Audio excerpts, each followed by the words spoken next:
السلام عليكم ورحمة الله وبركاته. waxaan kusoo dhawaataan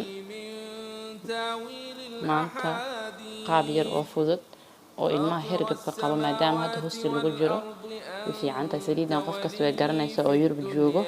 haddaad wadanka joogtana waxaa u baahan tahay bes inaad qaadatid maxaa la dhahaye saliid macsaro uma baahna saliid olive oil waxay ku fiican tahay inaad maxaa la dhahaa ilmaha kaleeto waqtiyada aadka ay ugu dhici karaan hergabka aa u baahan tahay inaad iskugu darto saliid iyo maxaa la yiraahdaye liin dhanaan korka dhuq ugu siisid. waa daawo maadaama hadda adoo jiran cunugaaga daawo ma u heli kartid because waxaa lagu leeyahay corona jiro guriga ku hayso. soo marka waxaa ka dharjisaa malab. haddaa haysatid malab dabiici wadankeena waa laga helaa. hadduu ilaahay idmo wadankaana waa laga helayaa.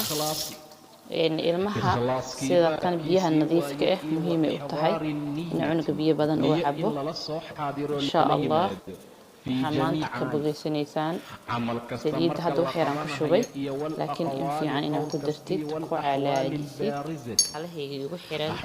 soo markaas waxay noqonaysaa kadarka cadaan ayaa shanaysaa korka dhan wuxuu ku dareemayaa raaxo mar allaala markaasaan u hagaajisid. hadda laba gabar ay joogto maadaama joogaan waxaan rabaa inaad u mariso saliidan. okay malabkoo kaleetana waxaad samayn kartaa inaad soo qaadatid qaando qaando malab ah